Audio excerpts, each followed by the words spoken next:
নমস্কার বন্ধুরা, সুমির হেসেলে আপনাদের সবাইকে স্বাগত। আশা করি সকলে সুস্থ আছেন, ভালো আছেন। আজকে রান্না করব আর বাসন্তী। বসন্তকাল আর তাই নিয়ে চলে এসেছি আপনাদের জন্য আর বাসন্তীর একটি রেসিপি, আর মাছের রেসিপি। ভীষণ ভালো লাগবে রেসিপিটা, সম্পূর্ণ দেখার অনুরোধ রইল। আর ভালো লাগলে অবশ্যই একটা লাইক, কমেন্ট, শেয়ার করতে ভুলবেন না। নতুন বন্ধু হলে চ্যানেলটিকে সাবস্ক্রাইব করে পাশে বেল আইকনটিকে অবশ্যই ক্লিক করে দেবেন। চলুন তাহলে রেসিপিটা দেখে নেওয়া যাক। এখানে আমি বড় সাইজের আর মাছই নিয়েছিলাম, তার থেকে 4টে পিস নিয়ে রান্নাটা করব। তার মধ্যে নুন আর হলুদ দিয়ে দিলাম, সাথে দিয়ে দিলাম সামান্য সর্ষের তেল, কারণ আর মাছ আঁশ ছাড়া মাছ, আর এই মাছ ভাজতে গেলেই ভীষণভাবে ফাটে, তাই এর মধ্যে সামান্য সর্ষের তেল মাখিয়ে নেব। মাছটাকে নুন, হলুদ আর সর্ষের তেল দিয়ে মাখিয়ে বেশ কিছুক্ষণ ম্যারিনেট হতে রেখে দেবো। মাছ ভাজার আগে যদি একটু নুন হলুদ মাখিয়ে রেখে দেওয়া যায়, তাহলে মাছের ভেতর নুনটা ঢোকে আর খেতেও ভালো লাগে। এবারে কড়াইতে 3 টেবিল চামচের মতন সর্ষের তেল গরম করে নিয়েছি। তেলটা গরম হলে আস্তে আস্তে আর মাছগুলোকে দিয়ে উল্টে পাল্টে লালচে করে ভেজে নেব। খুব বেশি কড়া করে ভাজবো না, কারণ এই সমস্ত ধরনের মাছ একটু হালকা ভাজলেই খেতে ভালো লাগে। যদিও আর মাছ খুব কাঁটা কম এবং বেশ নরম টাইপের, খেতে দারুণ। আমার তো ভীষণ ভালো লাগে, আপনাদের কাদের ভালো লাগে অবশ্যই কমেন্টসের মাধ্যমে কিন্তু জানাবেন। মাছগুলো ভেজে তুলে নেওয়া হয়েছে।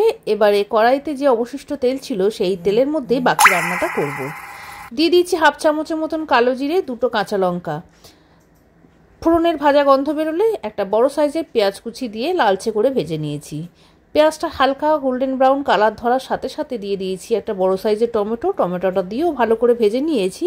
সাথে সামান্য নুন, মানে স্বাদ মতো নুন, আর হাফ চামচের মতন হলুদ দিয়ে ভালো করে ভেজে নিয়েছি। ভাজার সময় অল্প অল্প জল দিয়েছি, যাতে কোনোভাবেই পেঁয়াজ টমেটোটা না পুড়ে যায়, সাথে হলুদ নুনটাও যাতে না পড়ে, তাহলে কিন্তু স্বাদটা বাজে লাগবে।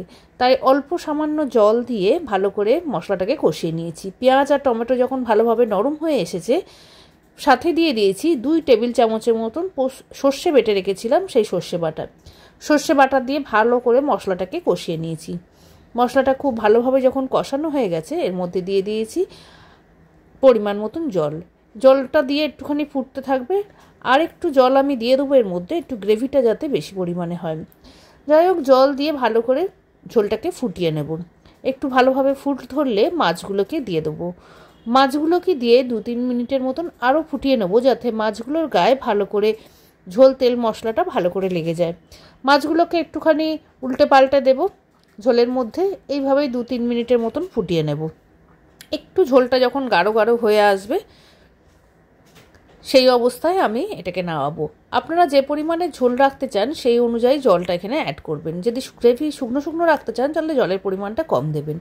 ঝোলটা ভালোভাবে ফুটে ঘন হয়ে এসেছে, দিয়ে দিয়েছি পরিমাণ মতন ধনেপাতা আর কাঁচা লঙ্কা। আর মাছের আর বাসন্তী আমার রেডি। গরম ভাতের সঙ্গে পরিবেশন করব। রেসিপিটা যদি ভালো লেগে থাকে, তাহলে অবশ্যই একটা লাইক করতে ভুলবেন না, আর কমেন্টসের মাধ্যমে জানাবেন কেমন লাগলো। কে কোথা থেকে দেখছেন আমার এই রেসিপি অবশ্যই জানাবেন। রেসিপিটা বাড়িতে বানানোর অনুরোধ রইল। সম্পূর্ণ রেসিপিটা দেখার জন্য অসংখ্য ধন্যবাদ। যারা আমাকে সাবস্ক্রাইব করেছেন তাদেরও অসংখ্য ধন্যবাদ। আজকের মতন এতটাই। পরবর্তী আবারও কোনো রান্নার রেসিপি নিয়ে হাজির হব। ততদিন সবাই ভালো থাকবেন। নমস্কার।